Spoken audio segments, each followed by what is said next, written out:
અત્યારે breaking news મળી રહ્યા છે વાવ થરાદ જિલ્લાથી 31ને ધ્યાનમાં રાખી વાવ થરાદ બોર્ડર પર પોલીસનું સઘન વાહન ચેકિંગ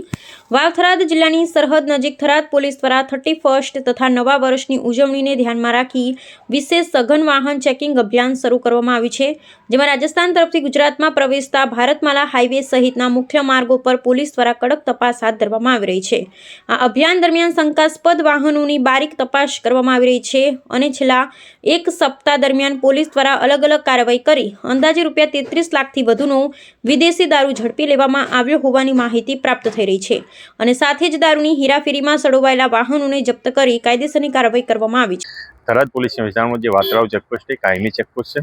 તે આંતરરાજ્ય ચેકપોસ્ટ છે, ત્યાં 24/7 વાહન ચેકિંગ ચાલુ જ હોય છે।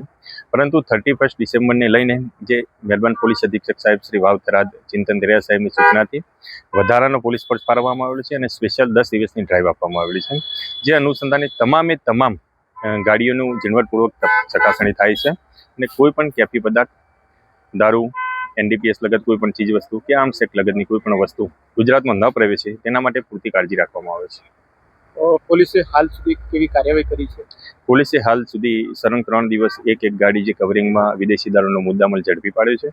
જેમાં 300 પેટી જેટલો મુદ્દામાલ છે, અંદાજે 33 લાખનો મુદ્દામાલ અને કુલ 1,11 લાખનો મુદ્દામાલ ઝડપી પાડી 3 કેસ કરવામાં આવેલા છે, 5 આરોપીની અટકાયત કરવામાં આવેલી છે। નંબર પ્લેટ અને બ્લેક ફિલ્મ પર પણ કાર્યવાહી થઈ રહી છે? હા, નંબર પ્લેટ અને જે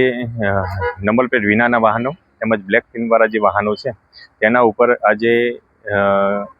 101 વાહનોના કારાકાચ ઉતારવામાં આવેલા છે અને 15,000 રોકડ દંડ કરવામાં આવેલો છે, તેમજ 4 વાહનો ડિટેન કરવામાં આવેલા છે।